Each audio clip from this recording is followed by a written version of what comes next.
আসসালামু আলাইকুম। শুরু করছি জনপদের খবর। সঙ্গে আছি আমি সামির হোসেন। এখনকার সংবাদ আয়োজন একই সঙ্গে চ্যানেল আই ইউটিউব চ্যানেল এবং চ্যানেল আইয়ের ওটিটি প্ল্যাটফর্ম আই স্ক্রিনে লাইভ স্ট্রিম হচ্ছে। চট্টগ্রামের হাটাজারিতে চাঁদা না পেয়ে ইটভাটা ও ফিলিং স্টেশনের মালিকের বাড়িতে এসে গোলাগুলির ঘটনায় মামলা হয়েছে। বাড়ির কেয়ারটেকার নুরুন্নবী বাদী হয়ে হাটহাজারী থানায় অজ্ঞাতনামা আসামিদের বিরুদ্ধে মামলা করেন। ঘটনার ভিডিও সামাজিক যোগাযোগ মাধ্যমে ছড়িয়ে পড়ায় এ নিয়ে সারা দেশে তোলপাড় সৃষ্টি হয়। বিস্তারিত সাদিয়া মোরের রিপোর্টে।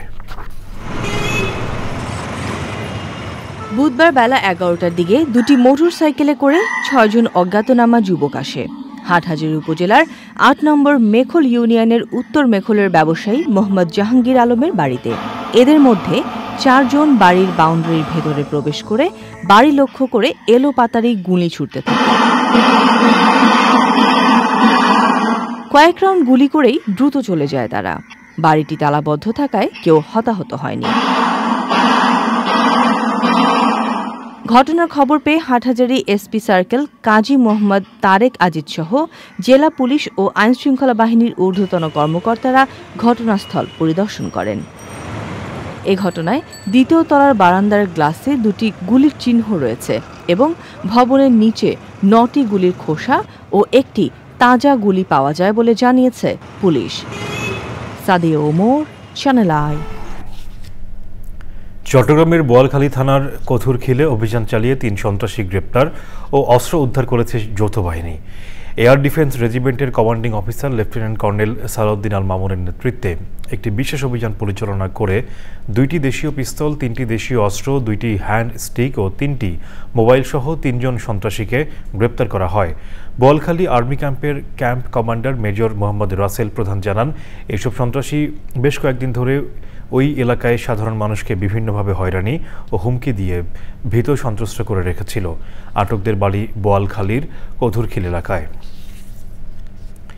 খাগড়াছড়ির রামগড় উপজেলায় মা ও মেয়েকে গলা কেটে হত্যা করা হয়েছে। বৃহস্পতিবার সকালে রামগড় সদর ইউনিয়নের পূর্ব বাগানটিলা এলাকা থেকে তাদের মরদেহ উদ্ধার করা হয়। স্থানীয়রা জানান, জমিজমা নিয়ে পারিবারিক বিরোধের জেরেই ওই হত্যাকাণ্ড। রামগড় থানার ভারপ্রাপ্ত কর্মকর্তা মোহাম্মদ মঈনুদ্দিন জানান, বিষয়টি তদন্ত করা হচ্ছে।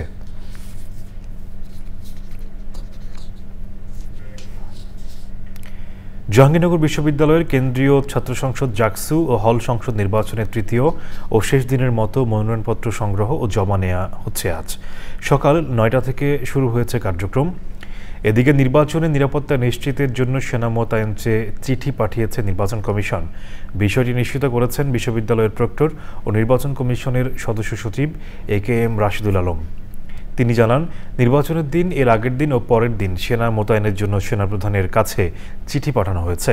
নির্বাচনী পরিবেশ নিশ্চিত করতে ১২ সেপ্টেম্বর পর্যন্ত ক্যাম্পাসে সব ধরনের অনুষ্ঠান, সভা সমাবেশ, কর্মসূচি এবং ২৫ জনের বেশি জমায়েত নিষিদ্ধ ঘোষণা করেছে বিশ্ববিদ্যালয় কর্তৃপক্ষ।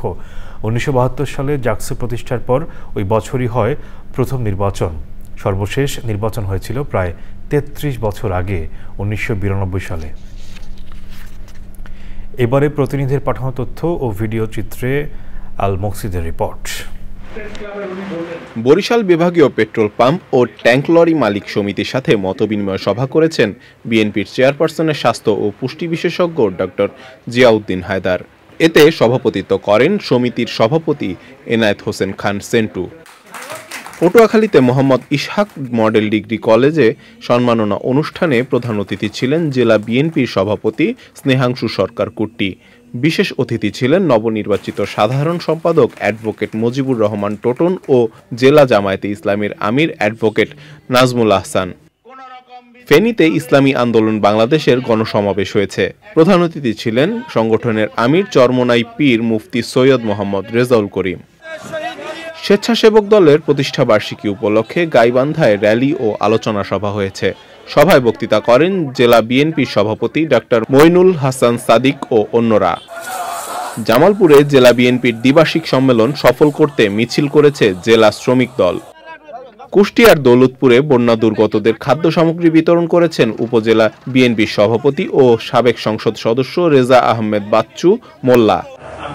মাদারীপুরে আব্দুল মান্নান শিকদার ফাউন্ডেশনের উদ্যোগে জুলাই আন্দোলনে শহীদ ও আহত পরিবারদের সাথে মতবিনিময় সভা হয়েছে। টাঙ্গাইলের বাসাইলে মুক্তিযোদ্ধাদের সাথে মতবিনিময় সভা করেছেন বিএনপির vice chairman advocate Ahmed Azam Khan. পাবনায় জনশক্তি ও কর্মসংস্থান কার্যালয়ের উদ্যোগে বিদেশ গমনেচ্ছুক যোদ্ধাদের প্রশিক্ষণ শেষ হয়েছে। সমাপনী অনুষ্ঠানে প্রধান অতিথি ছিলেন পাবনা প্রেস ক্লাবের সভাপতি আক্তারুজ্জামান আক্তার। মেহেরপুরে বিভিন্ন দাবিতে মানববন্ধন করেছে শিক্ষকরা। নোয়াখালীর কোম্পানীগঞ্জ উপজেলা বিএনপির যুগ্ম আহ্বায়ক চর এলাহি ইউনিয়ন বিএনপির সভাপতি সাবেক ইউপি চেয়ারম্যান আব্দুল মতিন তোতা হত্যাকাণ্ড ও তার পরিবারের সদস্যদের বিরুদ্ধে মিথ্যাচার ও ষড়যন্ত্রের প্রতিবাদে মানববন্ধন ও বিক্ষোভ মিছিল করেছে এলাকাবাসী। শেরপুরে শ্রীবর্দী উপজেলা ও পৌর শাখার উদ্যোগে স্বেচ্ছাসেবক দলের প্রতিষ্ঠাবার্ষিকী উপলক্ষে র্যালি ও আলোচনা সভা হয়েছে। বাগেরহাট জেলার 4টি সংসদীয় আসন কমিয়ে 3টি করার প্রতিবাদে মশাল মিছিল করেছে বিএনপির নেতাকর্মীরা। আল মুকসিদ, চ্যানেল আই। জনপদের খবর আজকের মতো এই পর্যন্তই। একটু পর কৃষি সংকট দেখার আমন্ত্রণ জানিয়ে শেষ করছি। ধন্যবাদ সবাইকে।